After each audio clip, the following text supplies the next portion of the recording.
His leadership qualities shine through in every match. He's constantly issuing instructions to players where to stand, where to run, which option to take. After attacks, he's talking them through what they could have done better. He's a coach on the field, and the rest of the Hearts team, especially the young players, will grow into better footballers because of this influence.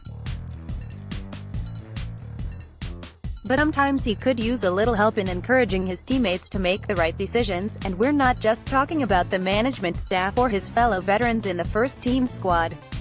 There was a moment in the second half where another unimaginative attempt at a direct pass forward shanked out of play for a throw-in around about the halfway line. At this point, Livingston were growing into the game, and the Hearts fans were becoming audibly restless. This was the tipping point, and a short burst of boos was directed back at those on the field. Naismith wasn't impressed. It was pretty easy to lip-read his response. While this writer won't divulge the exact wording, it's fair to say he was disappointed. After his initial frustrated outburst, he then looked pleadingly at those in the stands, lifted up his arms as if to say, "Come on, get behind us," and was greeted with a smattering of applause from those close enough in the Tynecastle main stand to view his actions. When full-time arrived, another burst of angry booing greeted the whistle, and again Naismith shook his head and wore an expression that seemed to say, "Come on, guys." It was a poor result, no doubt, but this wasn't the Dundee game.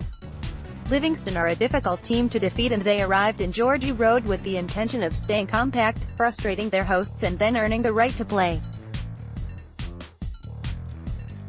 Hawks didn't do themselves many favors.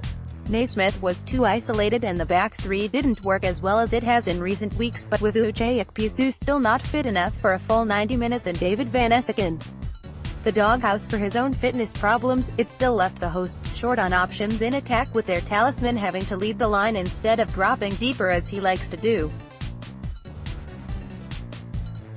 It can work, as witnessed in the victories since Naismith's return from injury, but when Craig Halkett and company are in good form, it's a tough ask.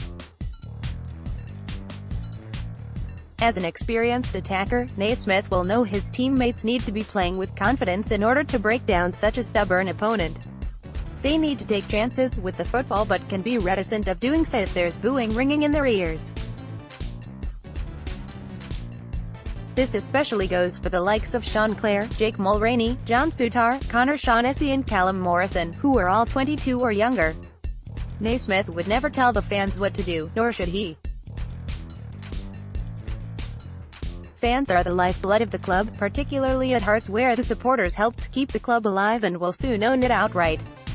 Everyone who pays to watch their team is perfectly entitled to express their dissatisfaction, so long as they stay within the bounds of moral decency, which booing does. However, while it may feel cathartic, it isn't often the best course of action to get the desired result.